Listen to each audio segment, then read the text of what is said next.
देखो ये जो है बाजार नियंत्रण पद्धति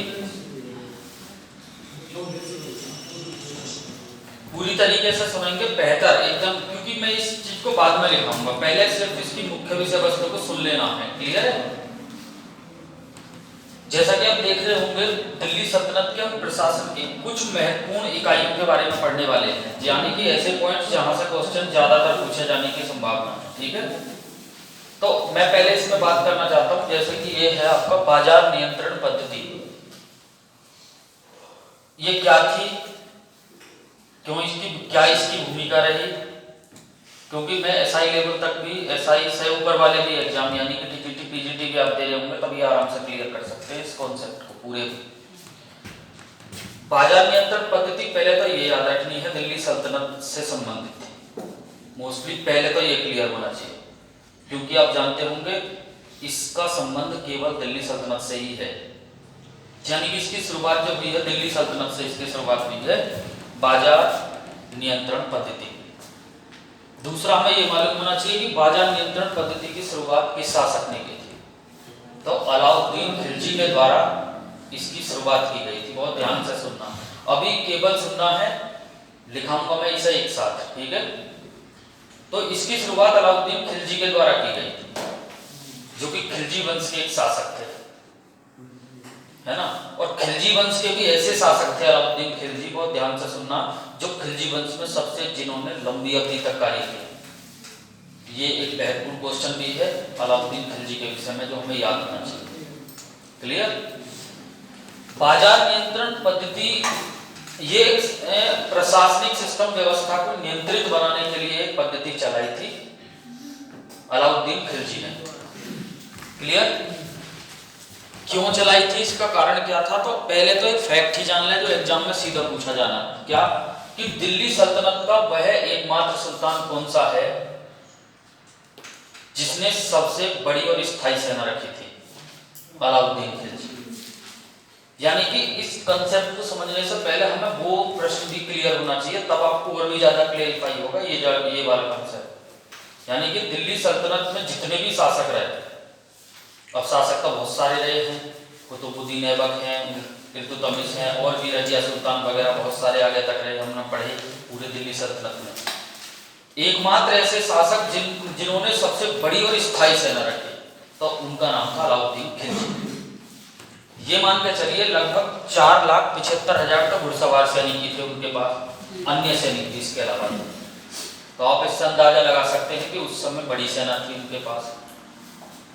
ये क्वेश्चन सीधा फैक्ट है जो आपसे किसी भी परीक्षा में पूछा जाना है, इसे आप छाप लें दिमाग में कि दिल्ली सल्तनत का वह कौन सा सुल्तान था जिसने सबसे बड़ी और स्थायी सेना रखी थी? अलाउद्दीन खिलजी। अब चूंकि अलाउद्दीन खिलजी ने सबसे बड़ी सेना रखी और स्थायी भी रखी, तो उसका भरण पोषण करने के लिए उसको पैसा भी चाहिए था। भाई सीधी सी बात है, सैनिकों को सैलरी देने की आवश्यकता है, जितना उस समय का बजट होगा। ठीक है, उस समय के बजट के हिसाब से अगर अलाउद्दीन खिलजी उनकी सामान्य वेतन भी उन्हें देते प्रत्येक सैनिक को, तो ये मान के चलिए लगभग 4 से 5 साल में अलाउद्दीन खिलजी का खजाना खाली हो जाता, अगर उन्हें सामान्य रूप से भी वेतन दिया जाता। तो उन्होंने उसको ध्यान में रखते हुए एक नियंत्रण पद्धति चलाई जिसका नाम था बाजार नियंत्रण पद्धति। इसीलिए फैक्ट क्वेश्चन है, याद रखेंगे, पूछा जाएगा परीक्षा में, बाजार नियंत्रण पद्धति की शुरुआत किस शासक के द्वारा की गई? अलाउद्दीन खिलजी। क्यों की गई थी? तो जैसा कि मैंने अभी बताया कि बड़ी सैन्य व्यवस्था थी और एकमात्र ऐसे शासक थे जो इन्होंने बड़ी सेना रखी, तो उसको पे वेतन सही तरीके से मिला जा सके, उनके दिमाग में एक विचार आया, तब ये चलाई आपकी बाजार नियंत्रण पद्धति। इसके क्या क्या पॉइंट्स हैं जो हमें कीवर्ड है याद रखने हैं। ये चलाने का उद्देश्य क्या था? अगर मान के चलो एसआई का एग्जाम दे रहे हैं तो सीधा ना पूछेगा फैक्ट, पूछ लेगा इस नियंत्रण पद्धति का उद्देश्य क्या था। तो उद्देश्य था इसका कि जो बड़ी सेना रखी है और स्थायी सेना रखी है, उनके सैनिकों का भरण पोषण किया जा सके, यानी कि उन सैनिकों का भरण पोषण ठीक समय पर किया जा सके, उचित जैसा उनको जरूरी है। इसीलिए उन्होंने चलाई थी बाजार नियंत्रण पद्धति। इसके तहत क्या क्या व्यवस्था की, बहुत ध्यान से सुनना। इसके तहत इन्होंने जो मानव उपयोगी वस्तु है उनके मूल्य निर्धारित निश्चित कर दिए, यानी कि सुल्तान द्वारा उनके मूल्य निश्चित कर दिए गए। फिक्स, जैसा हम बोल देते हैं फिक्स, निश्चित कर दिए गए और बोल दिया गया कि बिना सुल्तान की आज्ञा के कोई भी इनके मूल्य में वृद्धि नहीं करेगा, यानी कि बिना सुल्तान की आज्ञा के कोई भी इनके मूल्य में वृद्धि नहीं करेगा। क्योंकि अगर वृद्धि आगे पीछे होती तो सीधी सी बात है, बाजार की व्यवस्था फिर से डगमगाएगी, तो बड़ी सेना का भरण पोषण नहीं किया जा सकता। तो उन्होंने ये बात क्लियर कर दी। दूसरा पॉइंट बहुत अच्छी तरीके से याद रखेंगे, इन्होंने किसानों को साफ निर्देश दिया कि अपनी फसलें जो भी उनकी जो ऐसी फसलें हैं जिनका वो व्यापार करते हैं उन्हें टाइम से बाजार में पहुंचाएं। और व्यापारियों को यह निर्देश दिया गया कि कोई भी किसी भी वस्तु पर संग्रह ना करे, यानी कि उन्हें इकट्ठा ना करे, क्योंकि आप जानते होंगे फिर बाजार में डगमगाती स्थिति। तो बहुत सारे ऐसे नियम बना दिए गए जो एक बाजार फिक्स चलता, यानी कि ऐसा चक्र चला दिया गया, निश्चित कर दिए गए मूल्य कि जो एक सर्कल सा चलता रहे, और ऐसा सर्कल जिससे कि अलाउद्दीन खिलजी को, सैनिकों को वेतन देने में कोई दिक्कत ना आए।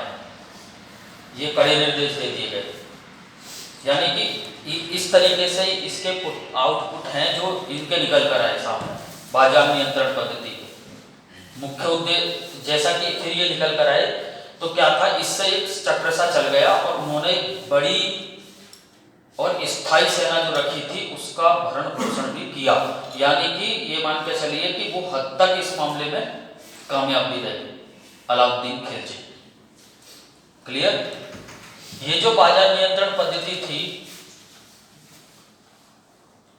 मोस्टली ये मान के चलिए कि ये तो मैं पहले भी बता चुका हूँ, ये सैनिकों को ही स्थायी सेना को ही ध्यान में रखते हुए चलाई गई थी और लगभग इसमें ये मान के चलिए कामयाब भी हुए। कई बार ये इसलिए सब चीजें याद होनी चाहिए, जब एक क्वेश्चन आप अगर एग्जाम दे रहे होंगे ना तो एक क्वेश्चन कई बार क्या आ जाते हैं, आजकल जो ट्रेंड चल रहा परीक्षा का, दिए गए विकल्पों में से कौन सा कथन बाजार नियंत्रण पद्धति के विषय में गलत है।